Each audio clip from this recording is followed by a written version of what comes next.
Mesdames, messieurs, coaster fans ou amateurs de sensations, bonjour. Aujourd'hui, nous allons étudier un cas devenu rare en Europe, la création d'un nouveau parc d'attractions. En effet, l'ouverture d'un nouveau parc est prévue pour 2024 en Pologne sous le nom d'Osoland. Je trouve donc intéressant d'en apprendre plus sur cet événement important de notre continent. Allez, sans plus tarder, attention à la dispatch et c'est parti. Osoland sera situé au nord de la Pologne, proche de la mer Baltique, sur la commune de Brodce. Il prendra place sur un terrain de 40 hectares à l'est de la ville. Le projet est financé par Oso Group, qui possède de nombreuses galeries commerciales en Pologne, mais le futur directeur du parc a déjà travaillé dans le domaine dans d'autres parcs comme Legendia. À son ouverture, le parc comportera 4 zones thématiques différentes. Une première sur le village des pêcheurs de la Sirène, une sur le royaume d'Ambre de Baltambria, la troisième sur la terre des Vikings, et enfin la dernière sur la mystérieuse vallée de la mine. Avec une ouverture prévue pour le printemps 2024, Osoland disposera d'une cinquantaine d'attractions, dont des montagnes russes de constructeurs renommés comme McRide ou encore Vekoma. Mais nous en discuterons un peu plus tard. En tout cas, c'est un projet que je suivrai avec attention et je compte bien en faire une série de vidéos pour suivre l'avancée du chantier. Alors si cela t'intéresse aussi, n'hésite pas à liker et à t'abonner à ma chaîne. Mais bref, entrons maintenant dans une description un peu plus précise de ce futur parc. Pour cela, nous allons analyser toutes les informations de chaque zone que nous avons déjà. Puis, nous verrons l'avancée du chantier qui a déjà bien commencé. En même temps, pour ouvrir dans moins d'1 an et demi, il va pas falloir chômer. Parlons de la première zone thématique, celle du village de la Sirène et des pêcheurs. Celle-ci sera une ville portuaire à la limite de la réalité et des contes de fées. Il y aura de nombreux quais, des bateaux de pêche amarrés, des ateliers d'artisans locaux avec plusieurs animations, mais surtout un immense phare qui sera l'emblème du parc, situé au milieu de celui-ci. A noter que pour se rendre dans les autres zones, il est prévu de passer dans différents portails. Pour ce qui est des attractions déjà annoncées, on peut remarquer qu'un water coaster du constructeur McRide prendra place avec la gare qui semble être sous le village et le phare. Celui-ci devrait s'inspirer du modèle de Krampus Expedition à Nigloland. Nous pouvons également voir ce qui ressemble à un bateau pirate, un carrousel ou encore un Starflyer, mais rien d'annoncé officiellement, on se base juste sur les concept art. En revanche, depuis mi-février, nous avons appris ce qui sera l'un des principaux coasters du parc, le Ghost Rider.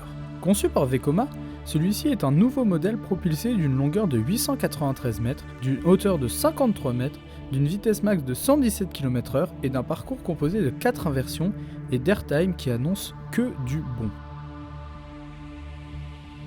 Passons maintenant à la zone du royaume de Baltambria. Celle-ci sera plus axée sur un univers féerique et de nombreux mythes, avec une forte présence de la mer. Nous pourrons y retrouver le palais d'ambre de la reine de la mer Baltique, Juraté, tiré d'un vrai mythe.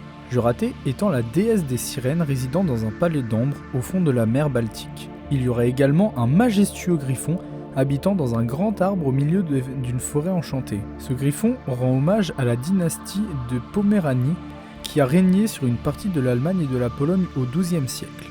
Pour les attractions, nous aurons droit à ce qui ressemble à des tacos, un monorail, plusieurs flat rides, mais surtout nous aurons droit au deuxième plus gros coaster du parc, un Suspended Thrill Coaster.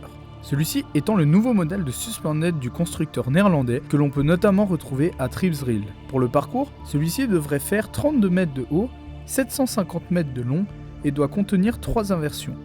Pour ma part, j'espère qu'un Dark Ride prendra place dans le Palais d'Ambre, mais j'y crois moyen alors que ce serait juste incroyable. Pour la troisième zone, nous allons parler de la terre des Vikings. Celle-ci représente un village d'intrépides guerriers vivant dans des huttes. Pour les attractions, nous y retrouverons un frisbee du constructeur Zamperla, d'autres flat rides, une aire de jeu, mais surtout un grand parcours de rafting avec de nombreux décors. La thématique des Vikings est beaucoup utilisée dans d'autres parcs, mais celle-ci peut vraiment rendre bien si l'accent est mis sur le détail. Parlons maintenant de la dernière zone du parc, la mystérieuse vallée de la mine. Celle-ci représentera une zone rurale habitée par des mineurs et des agriculteurs. Au centre de cette zone, un marché coloré prendra place avec également une vieille ferme dans laquelle vit un inventeur excentrique et des nains. Petite particularité de la zone, il y aura normalement un souterrain magique avec de nombreuses galeries et des passages secrets. Pour ce qui est des attractions, nous retrouverons une aire de jeu, des flat rides, un coaster pour les plus jeunes, mais surtout une montagne russe de chez McRide représentant un train de la mine. Nous n'avons pas plus de détails que ça pour le moment, mais on peut tout de même noter une forte inspiration de Baron 1898 pour ce qui est de la thématisation avec ce fameux puits de mine. À son ouverture, le parc accueillera un total de 11 restaurants, 6 cafés et 13 boutiques réparties dans les 4 zones thématiques. Entre tradition et féerie, le parc promet de très belles zones ainsi que de bonnes attractions variées qui conviendra à toute la famille.